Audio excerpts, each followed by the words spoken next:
I went to a restaurant um, a couple years back. It was supposed to be a really, really, really good burger here. I mean, we were all very excited about it. It was one of those things where it was like we were literally counting down the days until we got to go to this place.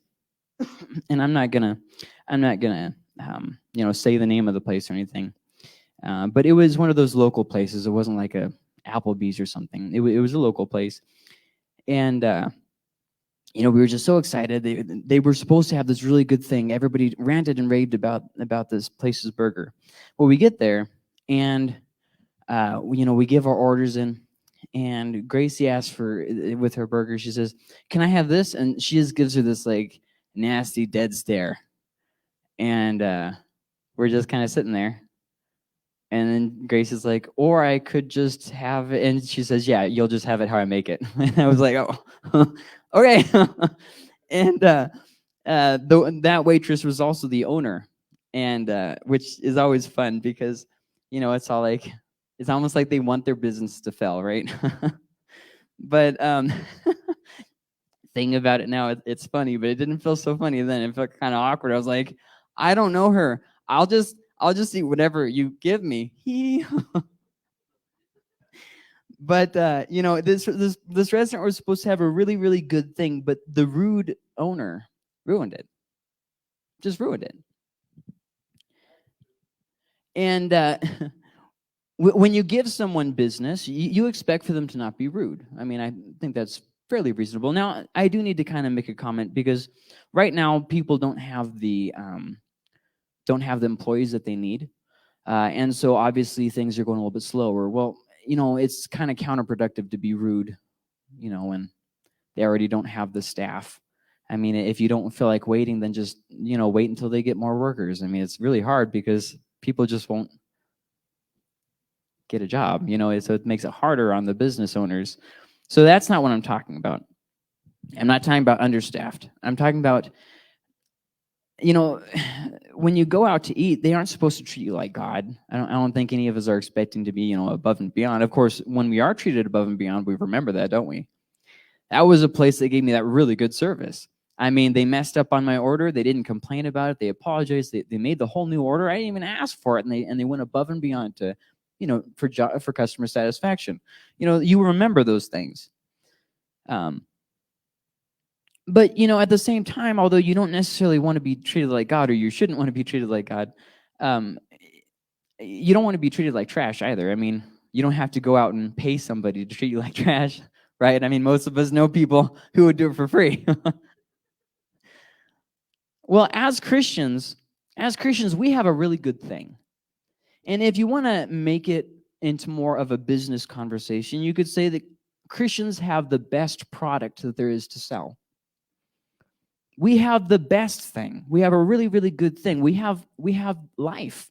We have hope. We have peace. That's good. Those are really, really good things. But the problem is that those good things can oftentimes seem like just things to people by our attitudes. Just like when I went to that restaurant, I'm sure the hamburger, was whatever. It was a little bit too wet for me. I mean, I don't really like it when I'm eating hamburger and like everything's just getting soggy, and I don't really like that. But I mean, maybe she was just having an off day. I don't know. But regardless, I didn't ever go back to see if it was just an off day or not because I didn't like my wife being treated like that. I was like, yeah, I mean, I'll go somewhere that I know has a good burger rather than somewhere that I heard has a good burger. And, a lot of people in life find themselves in a very similar situation where a good thing becomes just a thing by how it's presented. Now, as I said, Christians, we have a really good thing. We have life and hope and peace, but how is our peace shown? Well, the best way our peace is seen is in chaotic times. See, we want God to save us from those times, and God wants to use those times. Some people feel like, well, I'll get back to that in just a second.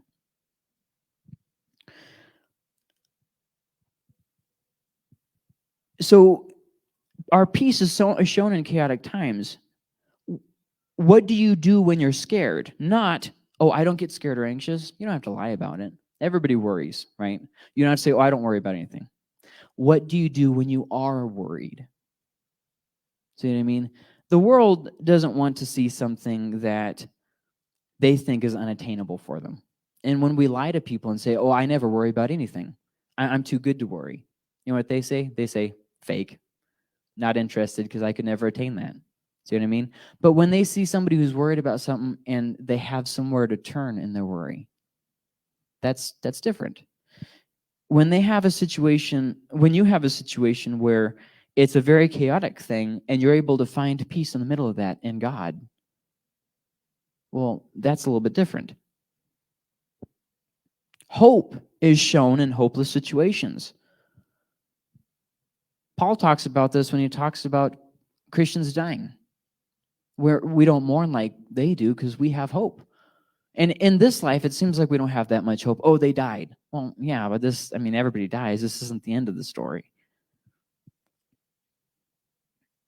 Everything fell apart, but my hope wasn't on everything not falling apart. It wasn't on nothing going wrong. And things definitely do go wrong. Plans definitely fall apart. Dreams definitely die. But people want to know what's different for us when we go through those circumstances. They don't want to think that we don't go through those situations. And that's what the thing that's really confusing is we try to be good enough so that we can be a good example to others of Jesus, right? But then we end up just lying to them about the truth. It's definitely how we present things. And, you know, the thing is, doing something poorly is the same as doing something with a poor attitude. I'll say that again. Doing something poorly is the same as doing it with a poor attitude. And you might say, no, that's not true. Let me give you an example, and I can guarantee you I'll change your mind. You have an incompetent pastor, a pastor who has absolutely no idea what they're doing. They do a terrible job. What do you say? He's not a very good pastor. Then you have a pastor who does a very good job, but they're hateful. They just hate people.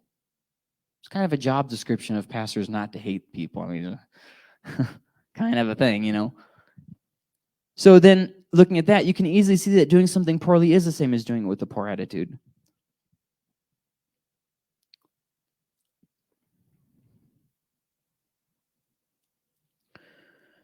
Unfortunately, we oftentimes do something along the lines of this. We try to put on a good show. Oh, I'm fine. Nothing is ever wrong. They can always tell.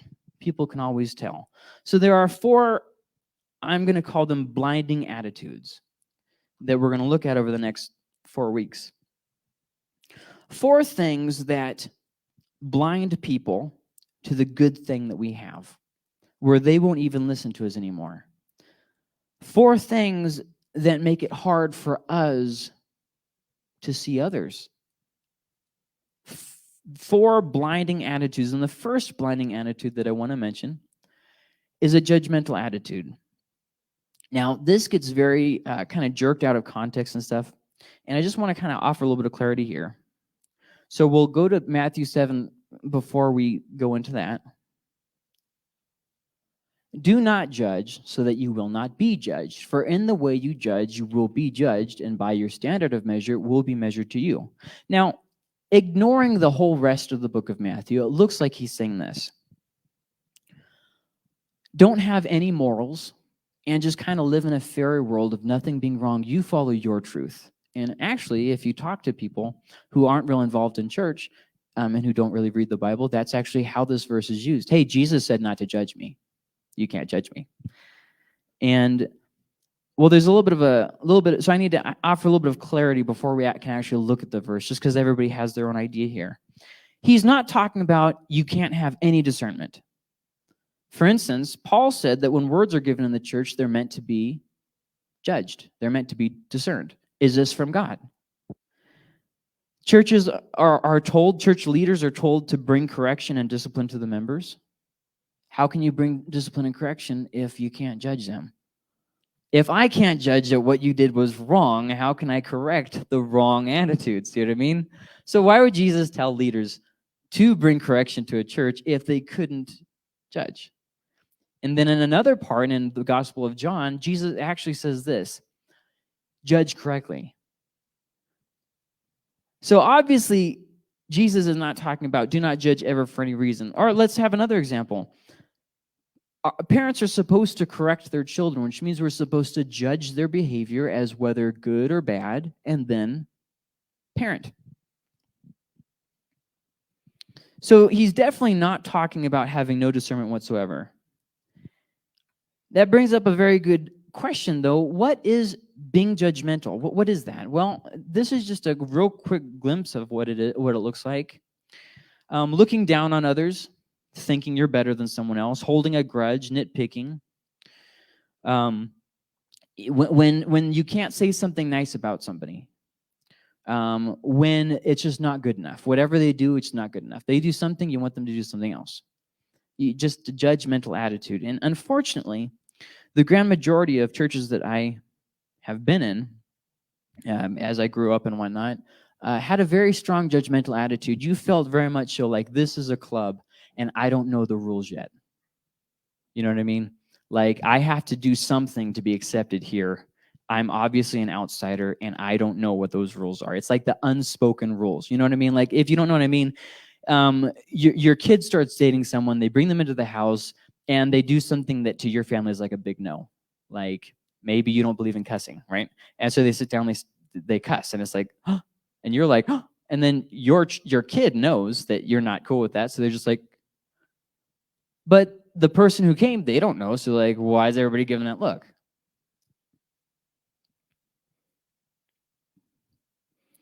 Maybe the better way to tell it though is to give you an example. Now you have to be careful about being judgmental because we say something along the lines of this when we're being judgmental of somebody. It's not being judgmental because it's true. So we're saying just things that kind of tear people down, that don't really need to be said, that aren't really encouraging anybody, that doesn't really have a purpose. They're just words that are wasted words, like wasted breath, instead of thinking something before you say it.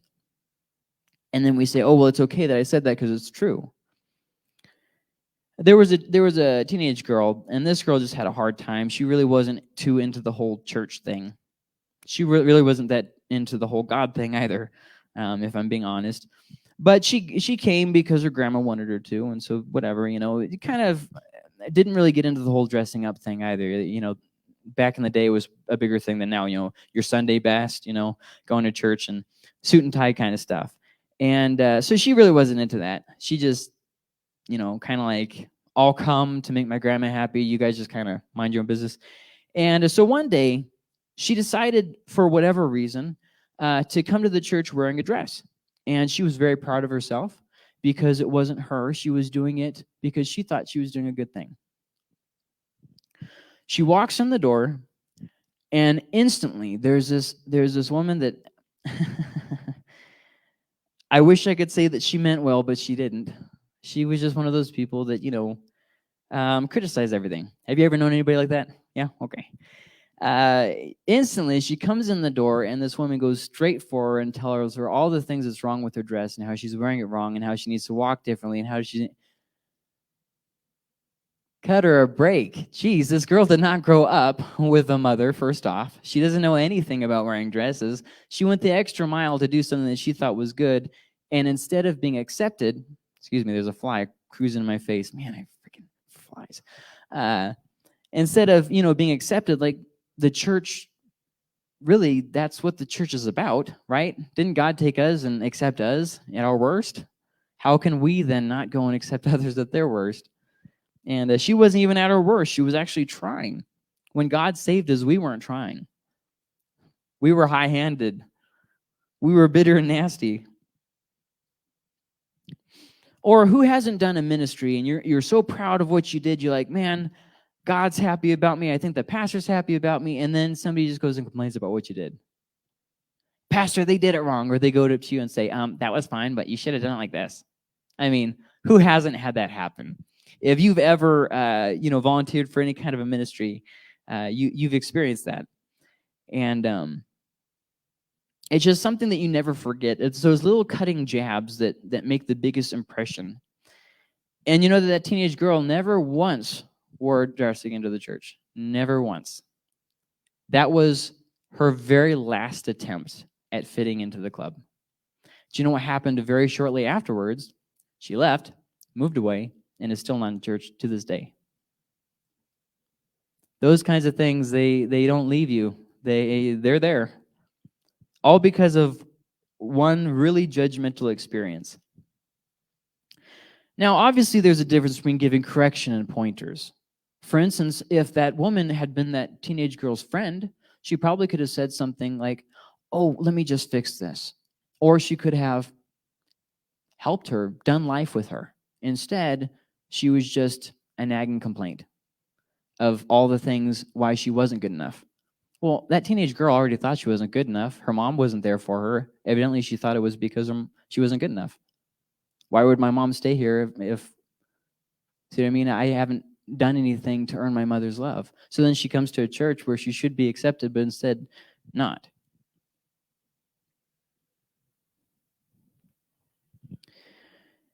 So, correction and pointers, that's good and it's necessary from authority for you to grow. If when I do things, I have, people in authority over me. I don't just do whatever I want. And authority oftentimes gives me pointers, gives me correction. Even people that I know who are my friends who are not in authority over me give me pointers and correction. And that's a good thing. But I'm talking about when you always have something to say. When it's never good enough. When there's always something that you need to point out. And usually with people that you just don't really have that relationship with. You can say something to a friend that's a lot different. The example would be that if that owner that was also the waitress at that restaurant, if she had a boss over her that I could say, "Hey, your waitress is like kind of not doing a great job," well, the boss would have gone to the waitress and said, "Hey, you can't treat customers like that or you won't have customers." And most people who I deal with a lot of people who have left the church very angry and bitter. Not this church, I mean the church in the world, Christianity. Most people who have left a church that I talked to, it was because of someone who acted like this, where you were just judged for everything. And if you look at this, it says here, "Do not judge so that you will not be judged." Well, judged by who? Now, hold on. I know we all have our ideas of what's being said, but just hold on. "For in the way you judge, you will be judged by who? And by your standard of measure will be measured to you by who?" And there are three answers, of which I will do my best to offer as much clarity as I can. The first judger is God. God has forgiven you, and he doesn't ask like, "Hey, if you feel like it, you should forgive other people." He actually commands it, that we forgive others. "I forgave you, so therefore go and forgive them." And that's kind of difficult because we can't stick our nose up in the air and say, "I was never as bad as them," or "I just don't really like them," or they've worn out their number of messes. Have you guys ever played video games where you have like 3 lives? They've lost their lives. I don't have to worry about this anymore. And because God didn't say, "Forgive others who are better than you because I've forgiven you." He says, "Forgive others because I've forgiven you." It's irrelevant if you were ever that bad or not. Completely irrelevant. And so God has forgiven you, expects you to forgive others. He will not cut you a break when you don't cut others a break. I've noticed that. When I am the first to prosecute someone else, I notice that God is less lenient with me about stuff. Have you noticed that?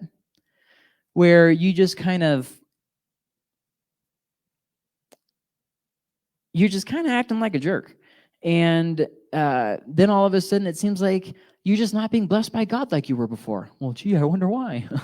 When you're a young Christian, God will cut you a break on stuff. But then when you continually harden your nose, he just kind of treats it a little bit differently. And on the same note there, God will also be lenient with people who are lenient. Not just in this life, but also in the next. He very much so talks about this very many times. There was a period where I was just going through a bunch of crap for a couple of years. In a way, I guess I'm still in that place where it just seems like everything's going wrong and whatnot. But throughout that process, God continually did little things to let me know that he was with me. He didn't save me from all those irritating little things, but he just did little things to let me know that he was there and was working. A couple good examples that I can offer just right here, right now. I love biking, but I didn't actually have a chance to buy a good bike until last year at the start of COVID. Well, it just so happened that by a kind of a grand miracle, I had the money to buy a really nice bike. And so I went in, and they had the exact kind of bike that I wanted, and so I got it. And it got me through some very dark times. The bike's actually sold out shortly afterwards. And we now are in a bike shortage. If you guys didn't know, we are in a bike shortage. Bikes that were ordered last year are due to be finished next year. Just so you guys know. Possibly that might be moved back again, depending on shipping and whatnot. So I mean, this is definitely something where it would just happen just at the right time. Or here's another thing. I as you know, I have a lot of kids.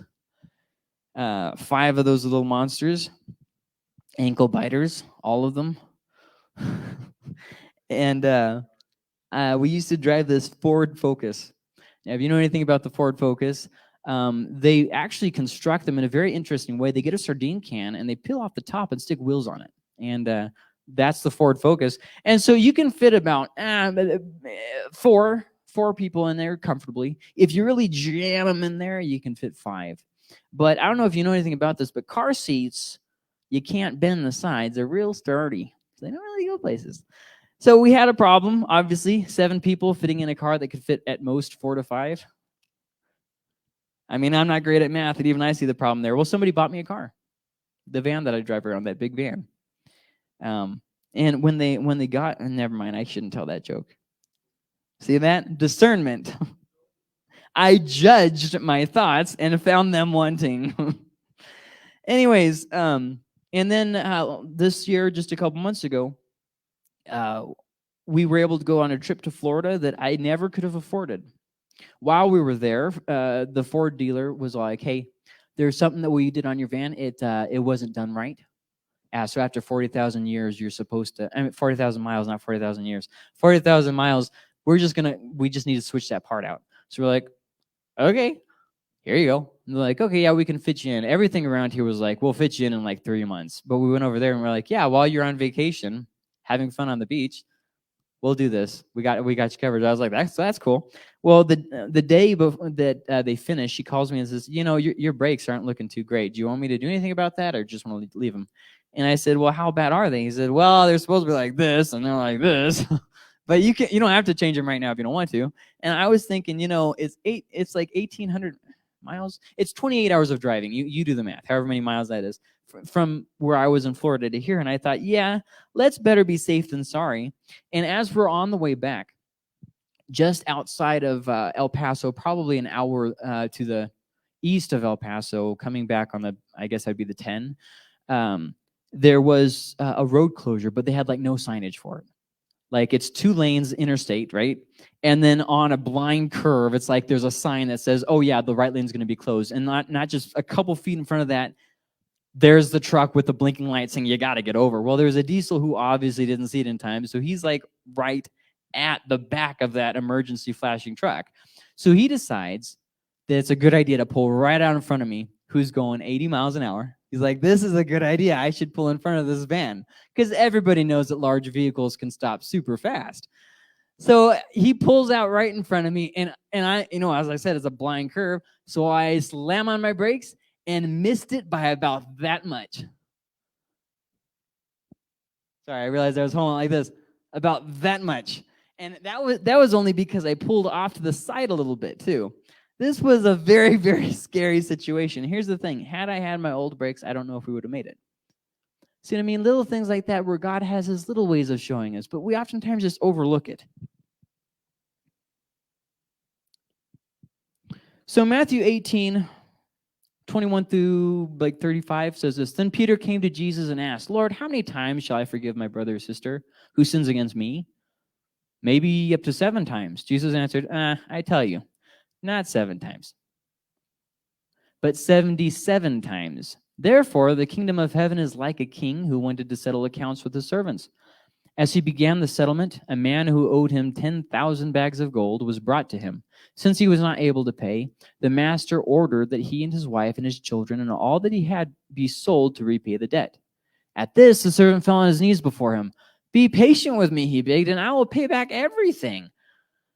Well, the servant's master took pity on him and canceled the debt and let him go. But when that servant went out, he found one of his fellow servants who owed him 100 silver coins. So let's do some quick math here, okay? 100 silver coins. Where is it? Where is it? 10,000 bags of gold. 100 silver coins.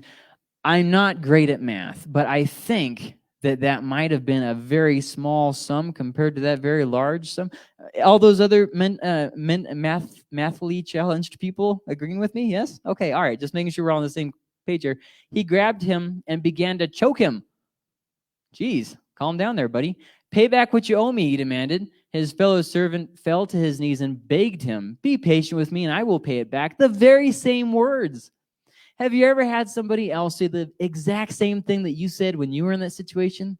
It just kind of jerks your heart a little bit, doesn't it? Like, oh, ooh. Well, this dude's relentless. Like, he keeps plowing ahead, but he refused. Instead, he went off and had the man thrown into prison until he could pay the debt.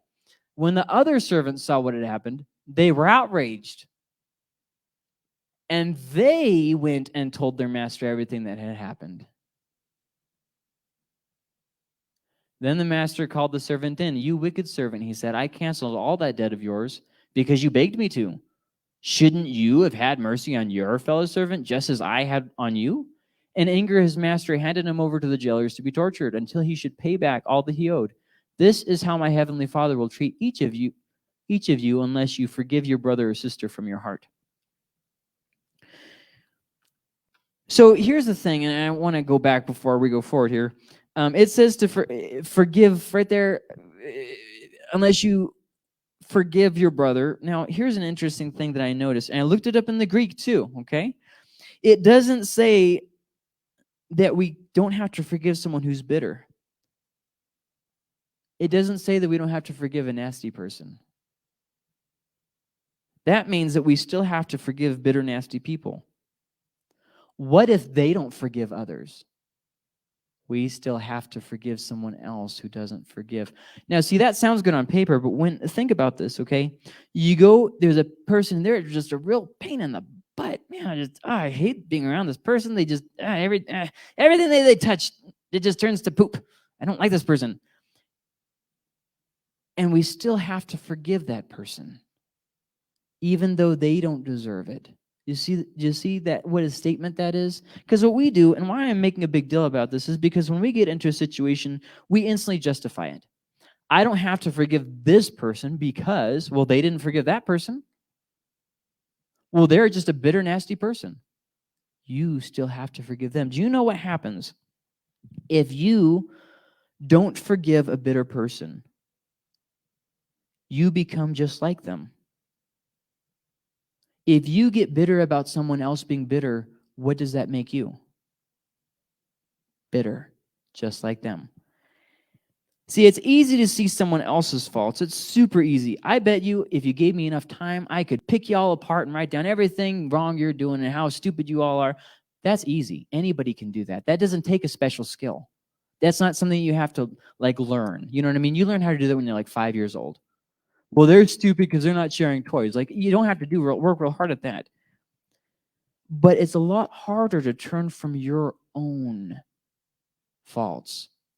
Not to just see your faults and admit your faults, but then to turn from them. That's a lot harder. So the second judger who will judge us is others. How you treat others is how they will treat you, like it or not. Good example of this is how you treat your kids.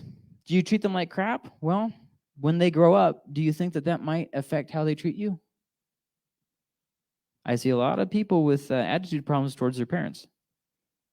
See it happen quite frequently. When you yell at the waiter at the restaurant and then they spit in your food. Here's another example.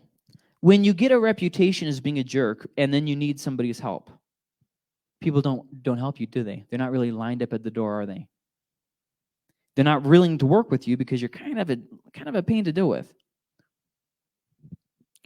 Have you ever been to church where outsiders aren't welcome? Where you're just kind of judged as soon as you walk in? You're not welcome and you know it? Ever been there? It's a reputation that a church gets, isn't it? There's a church here in Alamogordo some 20 years ago, 20-something years ago, they had a book burning that they did. People still remember them as the church that, they didn't do this all the time. I think they did it like 2 or 3 times. 2 times. They did it 2 times. And that's all anybody knows about them. There's a Christian school here in Alamo that a number of years ago had some issues. Let's just leave it at that. And they don't have those issues anymore. The issue was resolved. The people involved, they're gone, and it has completely different leadership. But people still aren't willing to give them a chance. Why? Reputation. So the second person who will judge you, others. When you're at a church where outsiders aren't welcome, they don't come. Galatians 6:7, it's just a real simple statement. And yet I feel like we kind of overlook the simplicity of this. Do not be deceived. God cannot be mocked. A man reaps what he sows. Do you know what happens if you go out to a field and don't do anything to it? Well, you don't get corn off that field, do you? You have to plow it. You have to plant the seed. You have to water it, right? It doesn't just happen. I mean, how great would that be if for farming, all you had to do was go out there and be like, okay, give me corn. But that's just not how it works. What you reap, you sow. So the second person who judges you, others. And that takes us to the third person who judges yourself. See, when you are a judgmental person, when you are judgmental of others, you will be judgmental of yourself. Do you want to hate yourself and be completely miserable with yourself? Judge everyone else around you. You will be miserable. You won't sleep good. You'll only see the bad in everything, including yourself. That's all you ever see. You will not forgive yourself until you forgive others. And you will not forgive others until you forgive yourself. Sounds a bit like a catch-22? Catch-22? The reason for that is because, yes, you have to learn to be a forgiving person. I knew this perfectionist who, he thought that nobody else was as good as him. Nobody could do his, I mean, he nitpicked everything. He was always standing over somebody's shoulder, making sure that they did it exactly how he wanted. It's kind of a pain in the butt to work with. And everything had to be as good as him. But the thing is that I oftentimes saw him when he let his guard down. And not only did he know that he wasn't happy, he knew that he wasn't perfect. See, because the thing about being perfect is you always have to be a little bit more perfect. There was always more to grow. Here's another tragic story of a woman that I knew. She was mistreated when she was younger, and she never forgave the person who did it to her. So what happened is she learned to just judge herself all the time. The rest of her life, she judged herself. She was miserable with how much she judged herself. So then what happened? Well, exactly what you would expect. She eventually started treating others poorly. And what happened to her is she died miserable. She was miserable when she died. She's just always stressed out. I mean, she's just a very unhappy person. And she also died alone. And the thing that confused me when I was younger about this woman is that she would cry. She cried about the situation, but that's exactly how far it went. She was willing to cry about the situation, but she was never willing to go to God and apologize for her attitude. She was never willing to forgive others for what they had done. So she lived in this constant place of sending herself to a daily hell that she had to live through. Just a miserable place to be in that she never got out of. And it reminded me of the story of a man named Esau in Genesis. It says that he sold his birthright. And even though he sought after it with tears, he never found the forgiveness that he was looking for. He was willing to cry about the situation. He wasn't willing to cry to actually turn anything over to God. See, the thing about the church is the church can be a hospital or it can be a club. Now think about this. Hospitals, If you're already in a hospital and you need help, do they help you? Yeah. They don't stop and say, you're a nurse, we can't treat you, right? Hospitals help people. Well, what happens if you're not already inside? If you're outside and you need a doctor, do they help you then? Yes, they do, Teresa.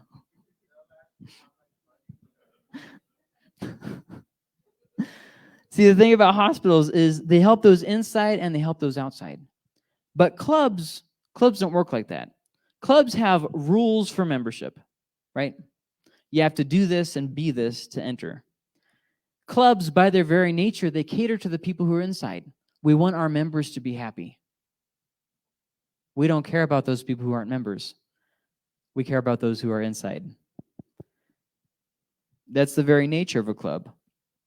So what makes you a member? I've been to some churches where what made you a member is you didn't doubt.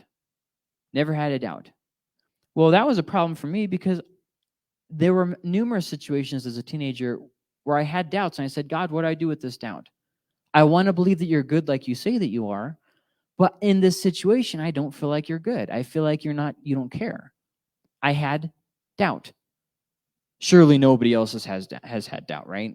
Everybody always trusts God perfectly, never has a moment of thinking that maybe they misunderstood, maybe God really doesn't care. Nobody? What happens to a member who fails to meet the rules of membership? They lose their membership. See, if the church is a club, not only will you fall short of the rules, but when you do, you no longer belong. But if the church is a hospital, then that means that even in your worst, you fit. Whether you're the nurse that's giving the shot or whether you're the nurse that's getting the shot, you still belong if the church is a hospital. And that's, I think, really at the root of the judgmental attitude. So how does this apply to me? Well, remember in the story that I read from Matthew 18, that the servant that was unwilling to forgive was actually called a wicked servant, as in not a good servant. It's hard to stop judging people, though. Nevertheless, I can give you a couple ideas that might help you. First off, ask real people. Don't ask yes men. Don't ask people who will just tell you what you want to hear. Those aren't real friends. Ask somebody who can be real with you. Ask somebody who you can trust, who will really give you the true answer. Next, be aware that you do it. Most problems in us, we don't fix because we refuse to admit that we have a problem.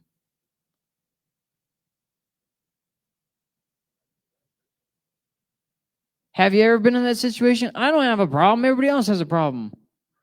Have you ever seen the movie Shrek? It's the rest of the world that has a problem with me. Ask real people. Be aware of it. And then the next part is a little bit harder. Change your thinking. Stop looking at the worst in every single situation. Learn to see good in people, the people that you hate the most. Start with the people who irritate you the most and write down good things about them. You have to teach yourself to change how you're thinking. Train yourself to notice the good. And then the last step is the hardest. So you have to pray and trust God. And as he does things, he's going to bring situations by that are going to make it really difficult. Do you know what one of the first signs is that God is changing somebody's heart? They're a pain in the butt. Because as they're fighting the back and forth fight of God changing their heart, they just turn miserable. Do you know what is also the number one sign of somebody not letting God change your heart? They're a pain in the butt. Because as they have that struggle with God, they're miserable to be around. This church exists for two reasons. Number one, we exist to bring people to God. It's back there on the wall. We say it all the time. This church exists to bring people to God. But here's the problem. We oftentimes forget to include ourselves in that. I'm willing to bring them to God, but I'm fine where I am at. See, if we're here to bring people to God, we have to include ourselves in that. If we don't bring ourselves to God and let him change us, we won't bring others either. You have to be willing to change. See, Moses was a man who led Israel out of slavery. Well, at first, he was a spoiled little rich kid who thought it was cool to kill people. And then he turned into the sulking mourner out in the desert. Nobody loves me. Everybody hates me. Well, then he turns into the very unconfident leader. I'm doing everything wrong. They hate me. Basically, he became a pastor. And then right when he was starting to get good at it is right when he messed up. And so God says, well, you ain't going to the promised land. And so he says, okay. And the reason why I tell you that story is because Moses at the beginning of the story would never have been able to bring Israel into the promised land. But the Moses at the end of the story was very much so equipped. He never made it to the promised land because of his sin, but he was able to raise up Joshua to continue after him. My point being this, the Moses at the beginning of the story never would have been able to do what the Moses at the end of the story did. He had to change. He had to change. And if we think we can bring people to God without changing, we're wrong. We're wrong. This church exists, the second reason, to build bridges in the community. And Sam Chand said it, I think, very aptly. A bad attitude is like bad breath. Everyone can smell it except for you. Everyone. Have you ever had, you're talking to somebody and they get real close? Hey, buddy. And it sounds like they just like talk with too much air. Like, how does that much air come out of your mouth while you're talking? Whatever. And, and you're kind of like, whoa. No, I had this one. Oh, I guess that's a story for another. No, you know what? It's a story for today. I had this one person. It was my thorn in the flesh. Okay, every single week I would go to church and I would do it. Okay, woo! And this person would always get right up in my business every single day to tell me good morning. It's like, the thing about telling somebody good morning is you can do it from a couple of feet away. And it's one of those situations where you want to buy them Tic Tacs. It's like, I got you a present, a birthday present. And they're like, but my birthday isn't until next month. And you're like, it's an early birthday present. You need it. How can you possibly build bridges with people? How can you possibly build bridges in this community with people who you fight and who you think are stupid? Think about that. Sometimes we say something like this, oh, well, I want to see people saved. Do you really, though? Do you realize that includes the people who you find annoying? Here's a good example. Did you know that the majority of the state of New Mexico is a voting registered Democrat and not a practicing evangelical Christian? That means the grand majority of the people in our state are not like you. I'm assuming that most in here are probably, there's probably just a handful of Democrats because traditionally, Christians tend to vote on the issue of life over most anything else. Not trying to be political, that's just historically. Now it makes it sound like I was getting into a political thing, and I definitely don't want to do that. Here, so let me kind of backtrack here a little bit. I'm not a Republican. Okay, I don't think you have to be a Republican to be saved. So now that we've gotten that out of the way, I'm definitely not saying all the Democrats are going to hell. Did not say that at all. I know, right? Anyways, and so for a lot of people, especially over the past year, I've heard a lot of rants about masks and vaccines and all those different things. And if we really want to reach out to the community, we have to realize that the people who we want to reach out with probably don't agree with us on whatever we believe on the mask or on vaccines or anything. How do I know that? Because I have yet to meet any two people who have the exact same view about the masks or the vaccine.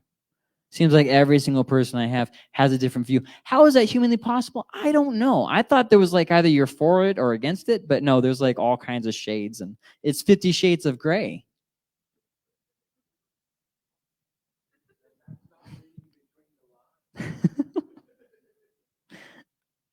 So how can you possibly build bridges with the community if you think that they're all stupid?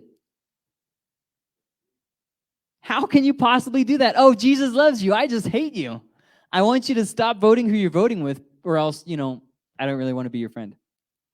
Like, come on. And how can we possibly build bridges with people in the community if we don't get along with each other, right? These make sense. These ideas, these thoughts that I'm saying, right? Makes sense to me. We exist to build bridges. How will we do that if we look down on outsiders and don't get along with insiders? The community at large views Christianity and Christians as very judgy. That shouldn't be news to you. People think that Christians are very judgy. And it's not because we have morals. You hear people say this all the time. Oh, us Christians, we're the victims, we're martyrs. It's because it's in the last days, people just don't want to hear the truth anymore. Yeah, it has nothing to do with your crappy attitude. Nothing at all. Who knew? And, it's not because we have morals. It's because we have a crappy attitude, and we make outsiders and insiders feel like they're still outsiders. That's just the truth. Here's a good example. I got in an argument with, very much so a non-Christian. I mean, they're like hate Christians, atheists, I guess, whatever. I don't know. Maybe that's a little bit of a stretch. Agnostic. And, just very, very unhappy with Christians. He thought that something that I said as a joke was not appropriate. He got really upset about it. And so I went and I talked to him about it, and we got over it. Within 24 hours, the issue was completely resolved. It wasn't like forever ago. This was like 2 weeks ago. And do you know why the situation was resolved? Because I made it absolutely clear. I don't care whether you think I'm right or wrong at all. I want this to be taken care of. This issue that's going on, this attitude, I just want it to be taken care of. I'm sorry that I joked about something that you didn't think was funny. I'll try not to joke about that around you anymore. I don't care if my pride takes a blow. My ego's not that big. I made him feel like his opinion mattered, and I didn't judge him for it. Did you know that we can do that with people? You don't have to agree with people, but you don't have to make them feel like you're judging them. You don't have to make people feel like an outsider. Nobody wants to feel like an outsider. Nobody wants to feel like they don't belong, like they're stupid, that everybody else is against them. Nobody wants to feel like that. I mean, show me the person who wants to feel like that, and nobody wants to feel like that.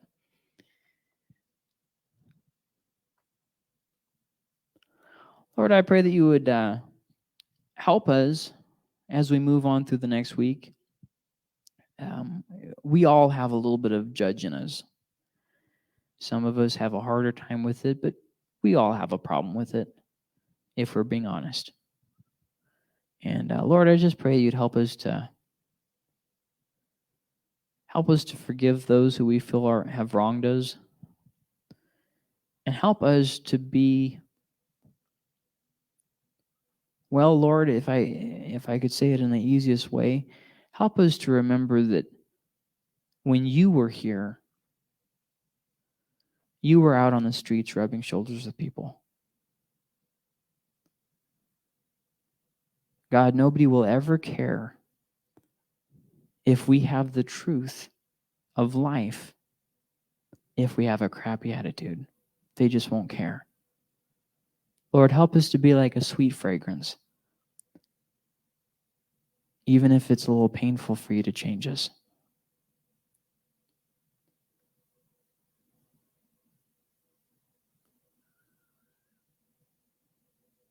God, I know that you can do something in my heart. And I know that you can do something in our hearts, God. Lord, I pray that you would show us attitudes that we have in us that make other people feel like they don't belong. Because when I read about your time here on earth, God, I don't see you making people feel like that.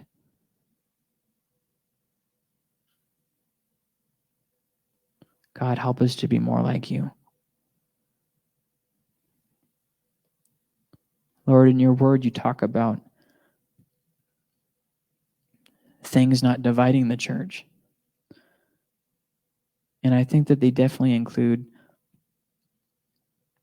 politics, gender, age.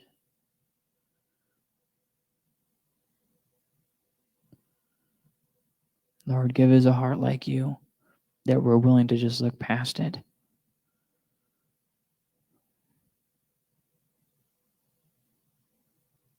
God, help us not to just be judgmental, nasty people. We don't want to be bitter.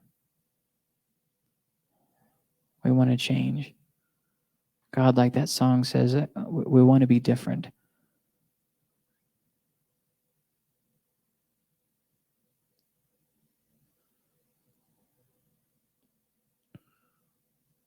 Lord, I just pray for those who are here tonight. Help them to come to know you in a deeper way.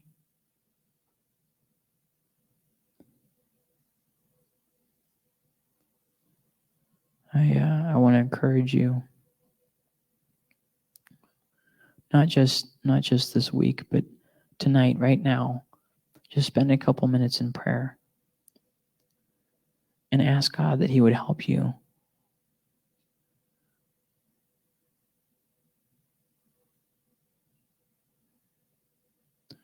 God, help me.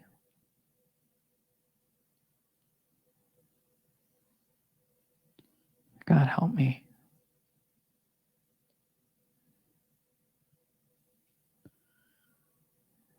God, help me through this. I don't want to be judgmental, God. I don't want to turn people away from the truth because of my crappy attitude.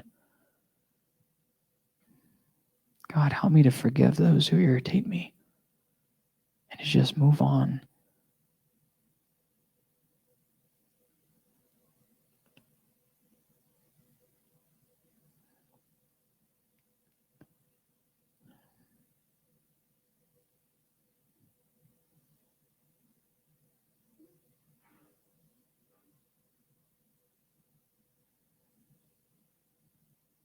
Amen.